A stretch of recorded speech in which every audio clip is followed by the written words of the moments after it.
Hello students, आज हम start करेंगे हमारा नेक्स्ट टॉपिक जिसमें हमें करना है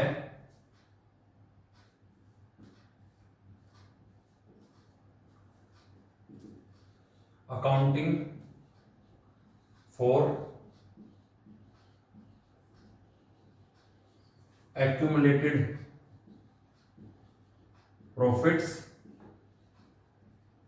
लॉसेस एंड रिजर्व्स। जो आज का हमारा टॉपिक है वो है change in profit sharing ratio chapter में accounting for accumulated profits, losses and reserve. तो सबसे पहले बात आती है कि हमें मीनिंग पता होना चाहिए कि एक्यूमुलेटेड प्रॉफिट कौन से होते हैं, क्या होते हैं accumulated profits. Accumulated profits basically जो हमारे होते हैं ये होते हैं संचित लाभ, मींस कम्युलेटिव, इकट्ठे किए हुए प्रॉफिट, मतलब वो प्रॉफिट्स जो फर्म अर्न कर चुकी है लेकिन अभी तक उन्हें डिस्ट्रीब्यूट नहीं किया गया। तो बेसिकली अभी इनको आप इसको ये भी कह सकते हो कि क्या है, अनडिस्ट्रीब्यूटेड प्रॉफिट। अभी अनडिस्ट्रीब्यूटेड प्रॉफिट किस फॉर्म में हो सकते हैं? खाली प्रॉफिट की फॉर्म में भी, मतलब profit and loss account, profit and loss account के नाम से ही ये शो है। या कई बार हम इन्हें क्या करते हैं कि प्रॉफिट का कुछ पार्ट फ्यूचर अनसर्टेनिटी को मेट करने के लिए रिजर्व करके रख देते हैं, तो हम उसको रिजर्व कर देते हैं। तो हमारे जो रिजर्व उससे हम क्रिएट कर देते हैं प्रॉफिट से। और एक्यूमुलेटेड लॉसेस जो हैं ये वो लॉसेस हैं जो अभी तक क्या हैं, स्टिल टू बी अनडिस्ट्रीब्यूटेड, जिससे अभी बांटा नहीं गया। ऐसे लॉस जिससे अभी तक बांटा नहीं गया। इसमें दो तरह के लॉस हो सकते हैं इसमें भी। एक तो आपका बेसिकली यही प्रॉफिट एंड लॉस अकाउंट जिसे हम बोलते हैं डेबिट बैलेंस। लॉस को हमेशा कौन सा बैलेंस बोला जाता है? Debit balance. और प्रॉफिट को बोला जाता है हमेशा क्रेडिट बैलेंस। अगर आपका P&L अकाउंट का बैलेंस क्रेडिट है दैट मींस वो आपका प्रॉफिट है, और प्रॉफिट एंड लॉस अकाउंट का अगर बैलेंस आपका डेबिट है तो इसका मतलब वो आपका लॉस है। और दूसरा हो सकता है कि कुछ एक्सपेंस होते हैं हमारे डेफर्ड रेवेन्यू एक्सपेंडिचर, जिसको आपने 11th में हालांकि जिसकी डेफिनेशन सीखी हुई थी कि कई बार हम एक्सपेंस पे तो अभी करते हैं लेकिन उसका बेनिफिट फ्यूचर में मिलता है, तो अभी तक उन्हें हमने उसको P&L अकाउंट में दिखाया नहीं है। जिसमें बेसिकली हमारा एक ही एक्सपेंस है ऐसा, एडवर्टाइजमेंट सस्पेंस अकाउंट। तो आज हमें इन सभी का ट्रीटमेंट सीखना है कि इनका ट्रीटमेंट हमें कैसे करना होता है। रिजर्व में भी दो टाइप के रिजर्व होते हैं, एक तो फ्री रिजर्व और एक होते हैं रिस्ट्रिक्टेड रिजर्व। तो हम यहाँ फ्री रिजर्व की बात करेंगे पहले। तो हमें इसमें बेसिकली करना क्या होता है अकाउंटिंग ट्रीटमेंट। अगर हम बात करें प्रॉफिट की, तो प्रॉफिट के लिए जो हमारा अकाउंटिंग ट्रीटमेंट होता है वो बिल्कुल सिंपल है। Profit and loss account debit अगर आप प्रॉफिट बांटना चाहते हो, जर्नल रिजर्व अकाउंट डेबिट अगर आप रिजर्व को बांटना चाहते हो, to partners capital account in old ratio. आपको ये पार्टनर्स की कैपिटल में डिवाइड करना होता है ओल्ड रेशियो में।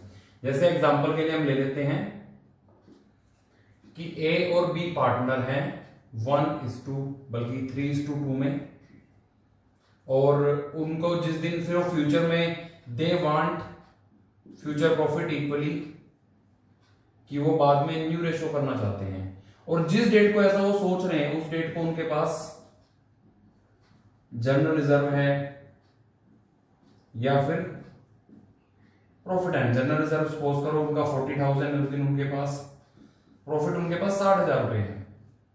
तो कैसे उसको डिस्ट्रीब्यूट करेंगे? तो उसको डिस्ट्रीब्यूट करने के लिए बहुत सिंपल है कि वो 60,000 रुपए P&L अकाउंट के, 40,000 रुपए रिजर्व के। अब पार्टनर्स क्या है? दो हैं, तो आप पार्टनर्स को दोनों को क्रेडिट करोगे separately to A's capital account, to B's capital account. हालांकि अब इसको अमाउंट को थोड़ा आप चेंज कर लो, अदरवाइज आपका जो है ये अमाउंट इसमें गड़बड़ हो जाएगी, सेम आएगा। तो हमने इसको 1 लाख ले लिया है हमने जनरल रिजर्व ले लिया है 1 लाख, प्रॉफिट ले लिया है 60,000, तो हम 1,60,000 को डिवाइड कर देंगे किसमें, 3:2 में। ओल्ड रेशो में हम ये चीज एडजस्टमेंट करते हैं। 1 लाख के अकॉर्डिंग 60 और क्या कहते हैं 60,000 के अकॉर्डिंग जो आएगा 36, 96,000 और इसमें आ जाएगा 54,000।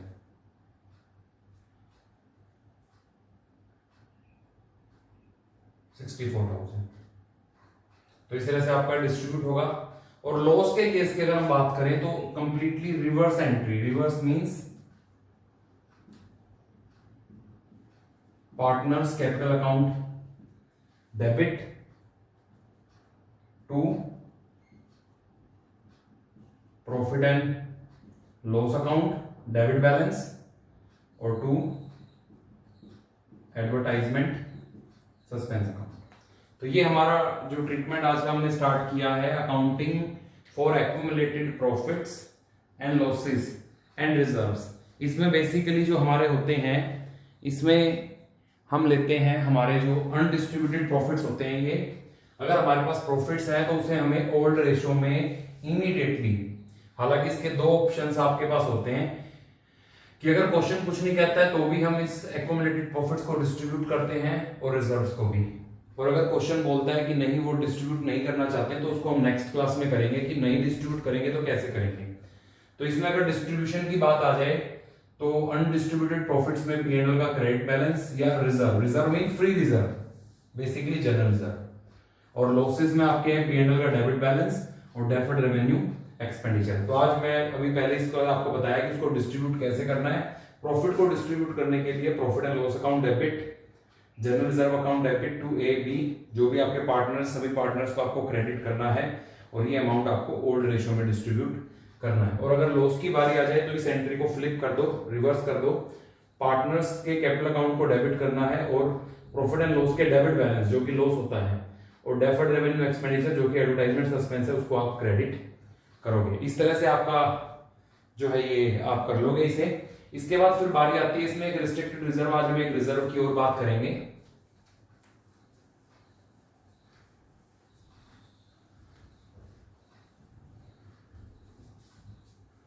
वो है हमारा वर्कमैन कंपनसेशन रिजर्व।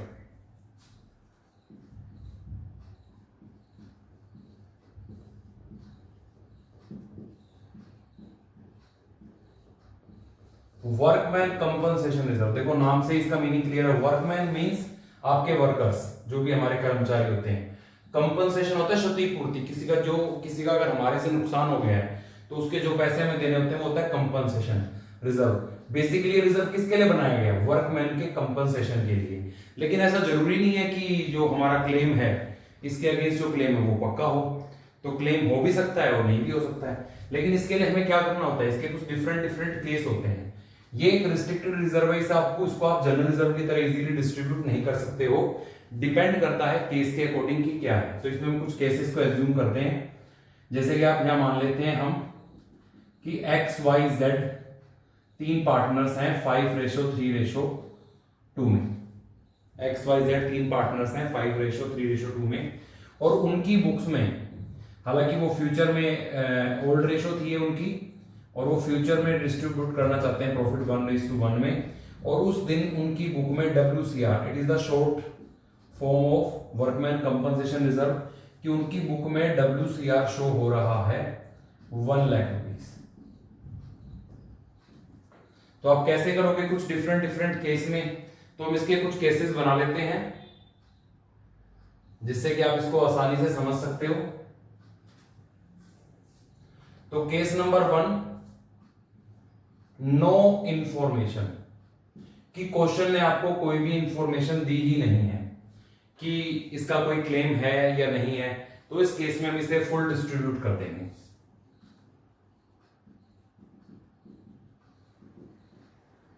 कैसे करोगे full distribute?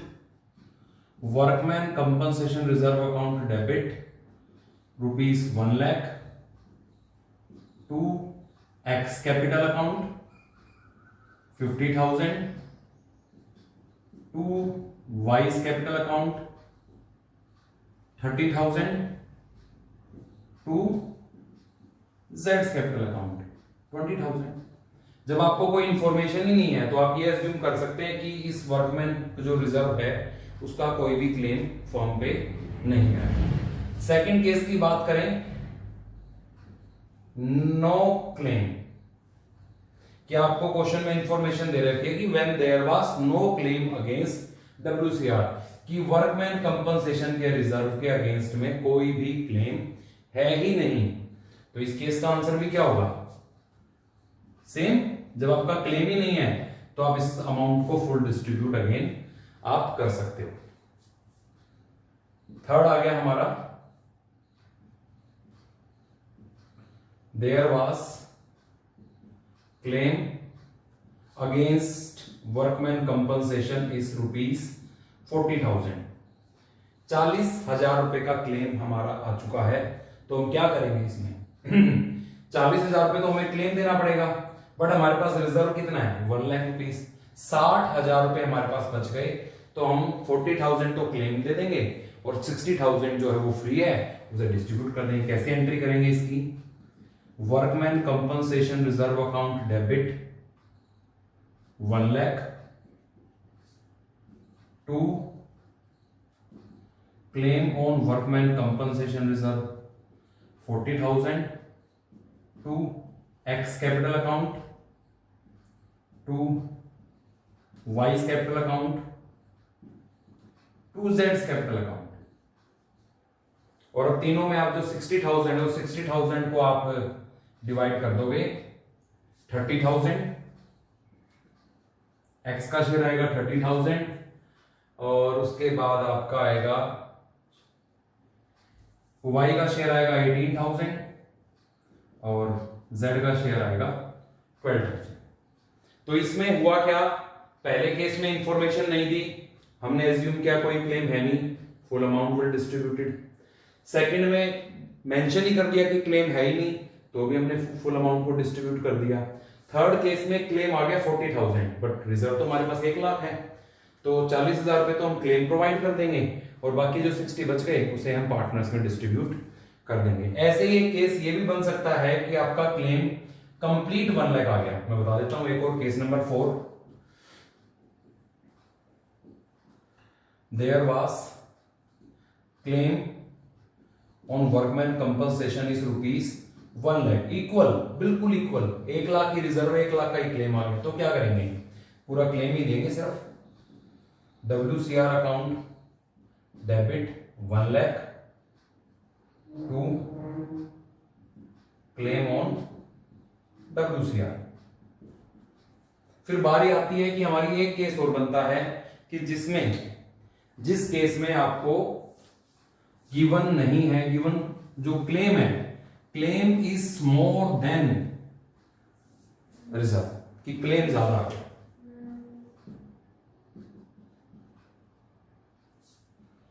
There was claim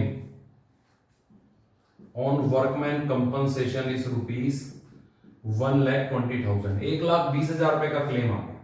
तो 1,20,000 रुपए में आप क्या करोगे, आपके पास 1 लाख रुपए ही है, तो workman compensation reserve account debit 1 lakh रुपए तो आपको वर्कमैन से ही लेने पड़ेंगे। आपको रीवैल्यूएशन अकाउंट से भी 20,000 रुपए लेने पड़ेंगे। अगर आपकी कोई भी लाइबिलिटी, फर्दर लाइबिलिटी अगर बढ़ रही है तो आपको वो लॉस रीवैल्यूएशन से पूरा करना पड़ेगा। तो revaluation account debit to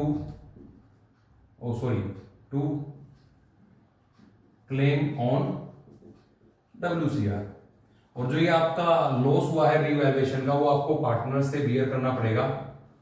X capital account debit, Y's capital account debit, जेड्स capital account debit to revaluation account. और ये 20,000 रुपए का लॉस हम इनसे बियर करेंगे 10,000, 6,000 एंड 4,000। तो ये हमारे 5 केस हैं वर्कमैन कंपनसेशन रिजर्व के। बेसिकली वर्कमैन कंपनसेशन रिजर्व बनाया जाता है कि बाई चांस फैक्ट्री में कोई एक्सीडेंट कुछ हो जाए तो उसमें हम वर्कर को कंपनसेशन दे सकें। इसके कुछ डिफरेंट केसेस होते हैं। ये बेसिकली एक रिस्ट्रिक्टेड रिजर्व है, अगर हमारे पास अवेलेबिलिटी है तो हम इसको डिस्ट्रीब्यूट कर देते हैं, अदरवाइज ये डिस्ट्रीब्यूट नहीं किया जाता है।